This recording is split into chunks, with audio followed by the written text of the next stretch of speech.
Hi guys, today I'll show you about the knock sensor wiring on 1998 Lexus ES300.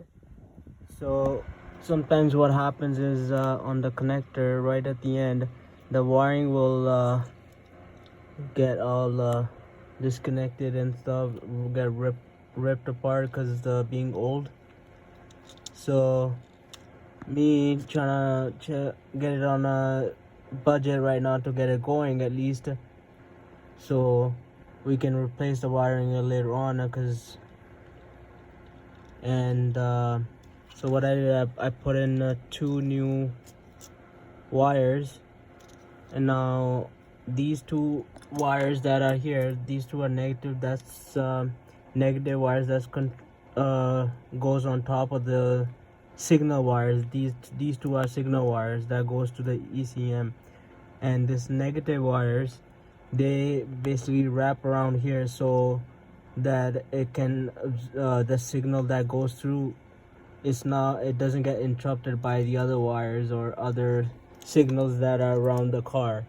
So yeah, and now what I'll do is I'm probably gonna cut these wires a little bit down to here, and then join the negative wires with these wires that's coming on top here in the car. Let me show you properly.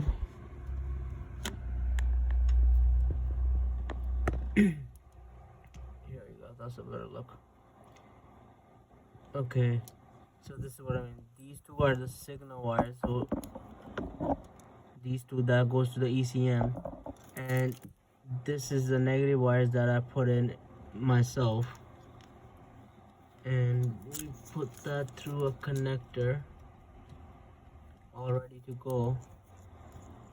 If you guys want to see the videos how to install this in a connector, let me know. I can make that video down in the comments to how to take the connector apart and install the new wires. I can show you that as well.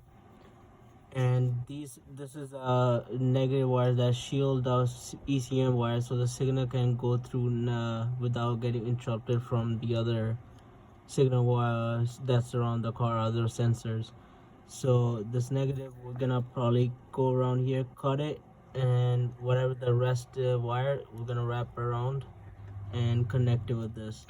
But you have to make sure that these 2 don't connect, get touch each other. So make sure this is separate and this is separate, and then do this onto that.